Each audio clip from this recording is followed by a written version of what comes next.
bouncing around. We also recognize it doesn't solve the transportation funding dilemma in its entirety, but it takes the most important bite of the apple, and that is fixing those most unsafe bridges. This is sort of our opening ante. We think the policy makes sense.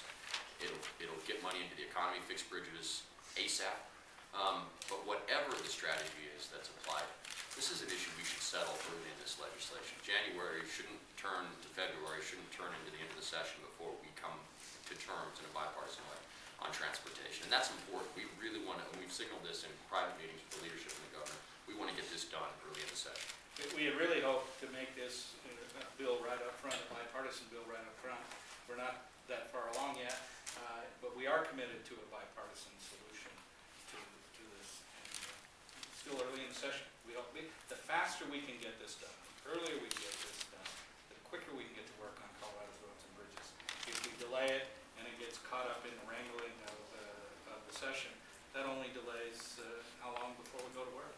Any idea, if you're able to do all these bridges, how many jobs that translates into?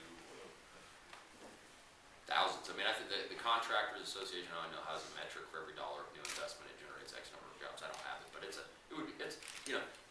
obviously not going to solve a recession by itself, but it's going to put a large number of people to work. What it's going to do is hopefully stop some job loss, and that's the reality of what we're facing is looming job losses in Colorado, as opposed to a time of plenty when we say, hey, let's invest in our roads and bridges and grow the economy.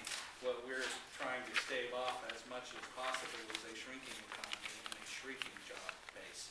And hopefully it saves some jobs and protects some families so they can continue to work and pay their bills and live the Colorado lifestyle.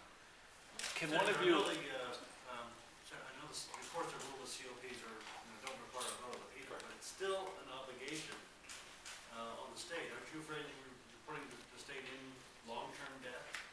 The answer is this financing approach has been used by Bill Owens and Bill Ritter and lots of legislators in between. In isolated cases, not in the mass that you're talking about here. This is a lot bigger than anything else. Well, I mean, you're talking, for example, if you talk, last year the higher education COPs, for example, that we issued that uses a similar financing tool applied to build college campuses was about $250 million. What we're proposing today is roughly twice that. The reality is the state has billions and billions of dollars in equity and assets that are literally sitting there, not generating anything for the state.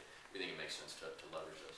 In terms of their constitutionality, one of the benefits of this, well, all of us are wrestling with how, in cash-strapped times, how do we get more money quickly into the transportation infrastructure? This method is tested, tried, and true from the perspective of the courts, and that's why we think it makes a lot of sense. A lot of the other proposals are new, may be subject to litigation, and may be a year or two or three down the road before you're actually starting to turn the shovel. If we limit ourselves by fear of what has never been done before, then we can sit by and watch our state's roads crumble. We can watch as people lose their jobs. Hopefully we're bold enough as we face what may be an unprecedented economy. Hopefully we're bold enough to reach